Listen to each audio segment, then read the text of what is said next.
Assalamu alaikum wa rahmatullahi wa barakatuh. Ô âme en quête de vérité, tu n'es pas ici par hasard. Chaque jour, Allah envoie des signes à ceux qui ouvrent leur cœur. Des épreuves, des rappels, des murmures. L'entends-tu? Si tu ressens cet appel, alors écoute, réfléchis, approche-toi d'Allah.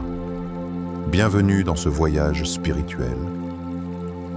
Qu'Allah éclaire ton chemin. 1. Le silence de ton cœur est une réponse divine. Style. Doux, contemplatif, presque chuchoté, comme une prière silencieuse dans la nuit. As-tu déjà remarqué ce moment précis où ton cœur cesse de courir? Ce n'est pas une explosion. Ce n'est pas une voix forte ni une certitude bruyante. C'est quelque chose de plus subtil, plus sacré. C'est ce silence étrange et doux qui n'appartient qu'à toi. Ce silence, c'est peut-être Allah. C'est peut-être lui qui te murmure. Regarde, écoute, cette paix vient de moi, dans un monde qui glorifie le bruit. L'émotion forte, l'excitation. Allah, lui aime se révéler dans ce qui est caché. Il aime te parler dans les silences de ton cœur. Et parfois, il te présente ton âme sœur ainsi. Non pas en bouleversant ton monde, mais en posant ton âme. Tu n'as jamais eu ce moment où quelqu'un entre dans ta vie sans bruit, sans scène, sans demande, sans effort. Mais sa présence est comme une réponse, un apaisement, une évidence, silencieuse. Les cœurs ne trouvent le repos qu'auprès de Dieu. Sourate Ar-Ra'd 13-28. Peut-être qu'il n'est pas beau selon les standards ceux du monde. Peut-être qu'elle n'est pas celle que tu avais imaginée. Mais quand tu es avec cette personne, ton cœur ne lutte plus. Il ne s'emballe pas d'illusions. Il s'incline. L'histoire de Mariam avait 29 ans. Elle priait chaque nuit. Pas pour quelqu'un de riche, pas pour quelqu'un de populaire, mais pour quelqu'un qui pourrait entendre ses silences, quelqu'un qui ne parle pas beaucoup, mais qui comprend sans qu'on ait besoin de dire. Durant 4 ans, elle a invoqué « Ya Allah, donne-moi une âme qui me voit comme toi tu me vois, pas avec les yeux, mais avec le cœur. » Puis, un jour, un homme est venu. Il ne parlait pas bien. Il n'avait pas de prestance. Il avait même un léger bégaiement. Mais elle a dit, quand il m'a salué, j'ai ressenti un calme. Mon anxiété s'est envolée. Et j'ai su, pas avec ma tête, mais avec mon cœur qui s'est tu. Et elle a pleuré. Pas de joie, pas de peur.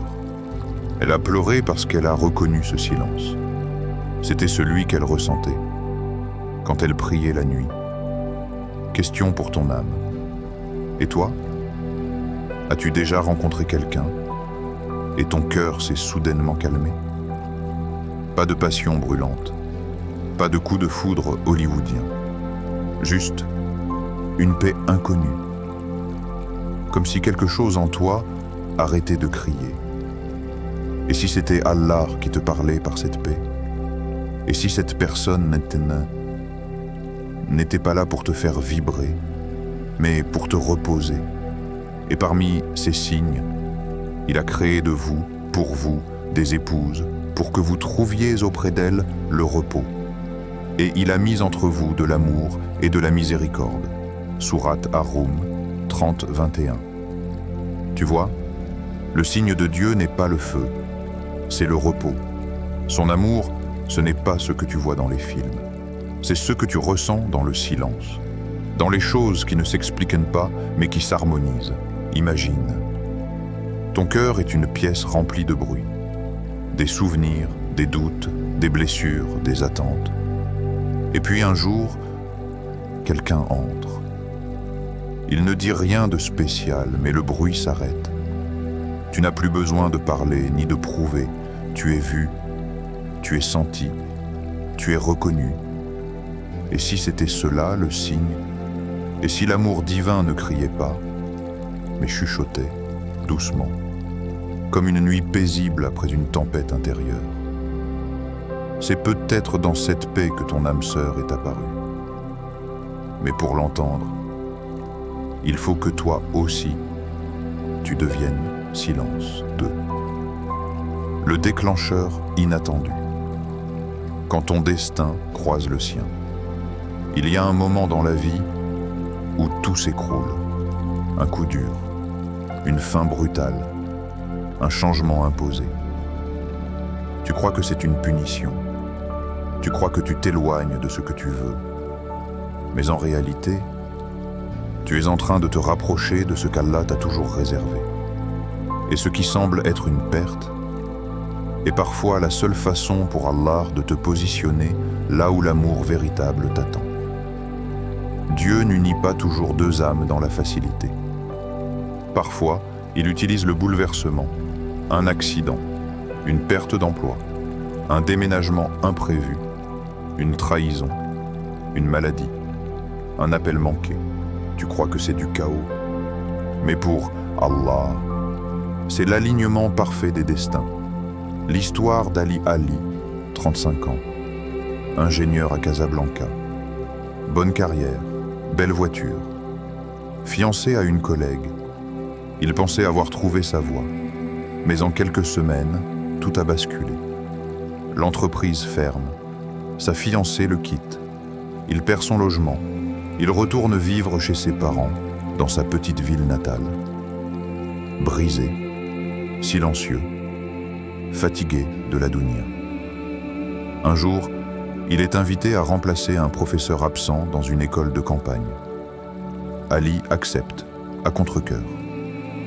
C'est là, dans ce village oublié, qu'il rencontre Amal, institutrice discrète, fille du muezzin, celle qui priait chaque nuit. Ya Allah, je n'ai pas besoin d'un roi, juste d'un serviteur de ton amour.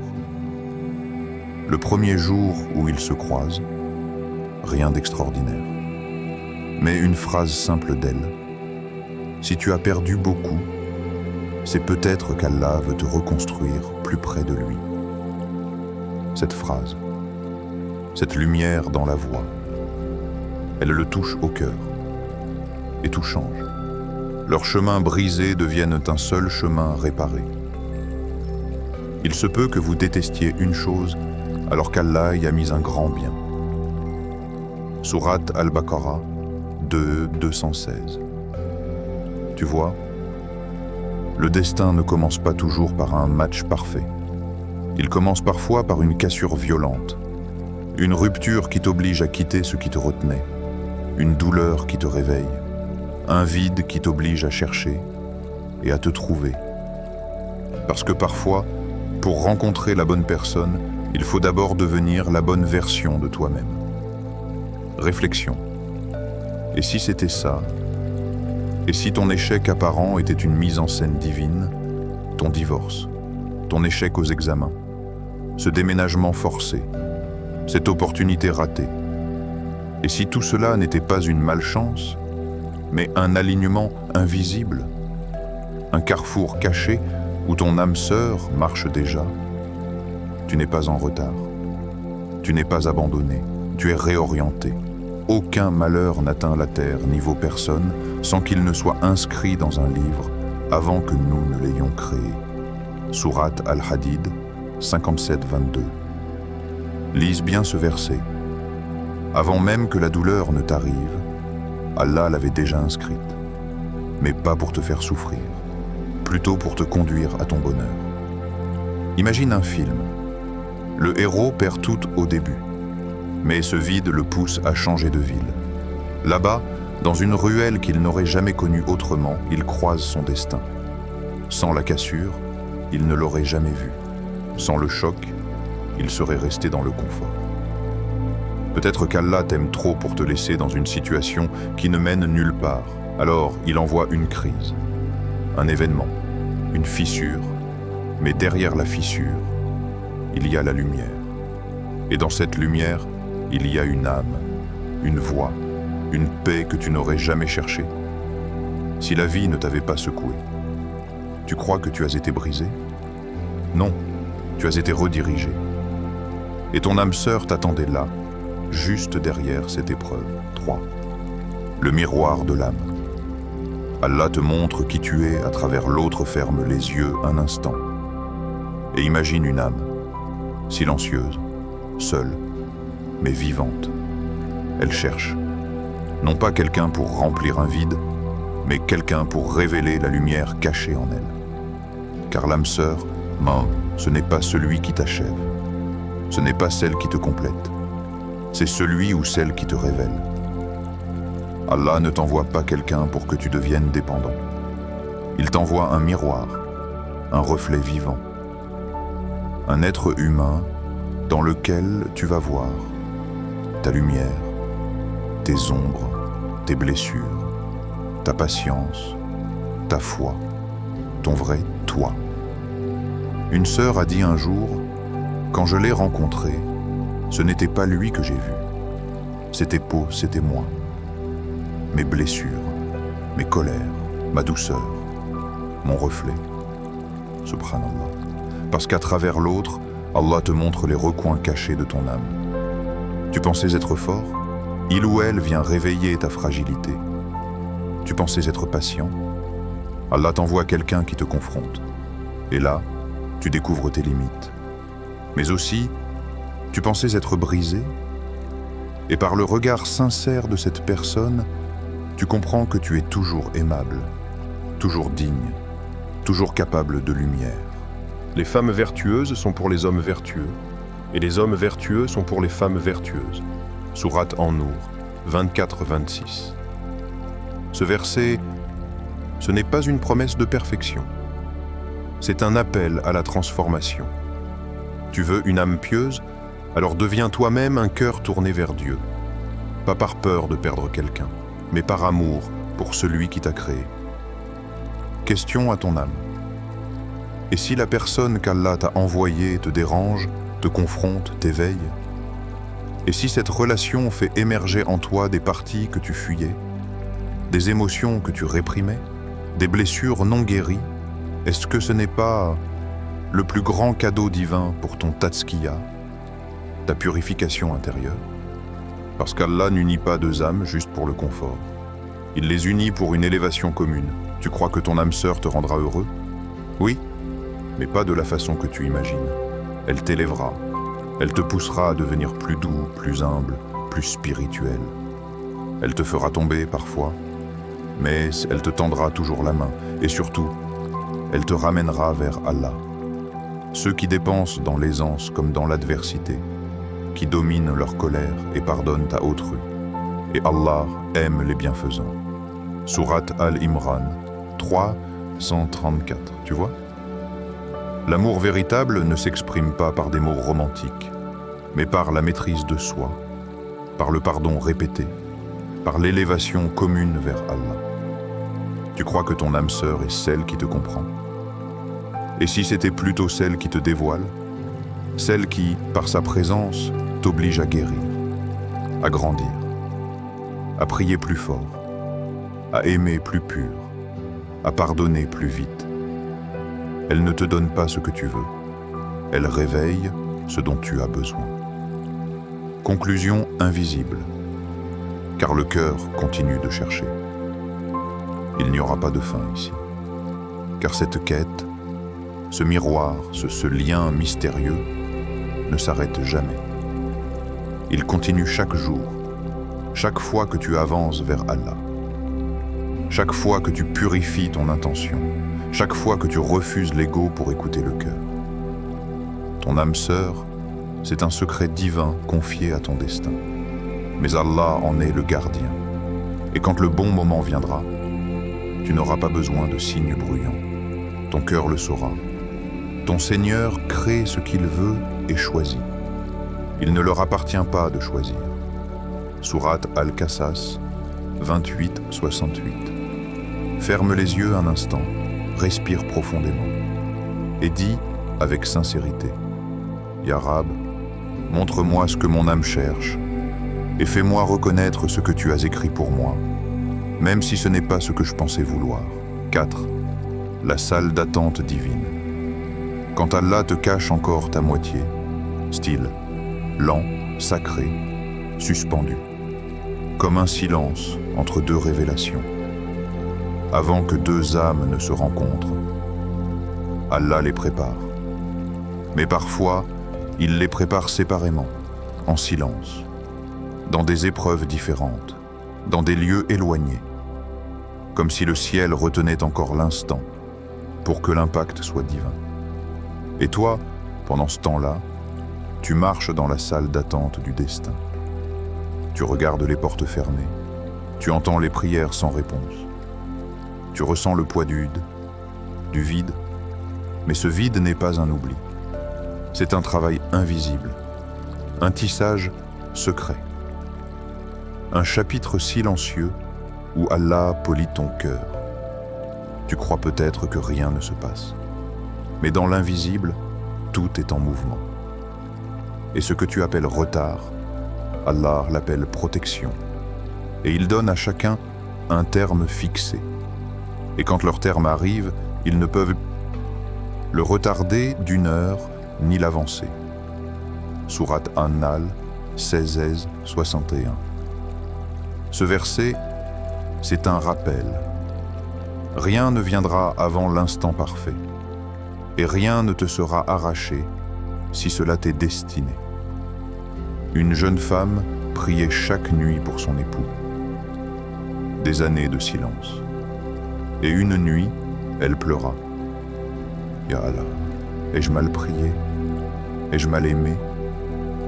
Mais ce qu'elle ne savait pas, c'est que son futur mari, à cet instant-là, vivait une épreuve qui le transformait.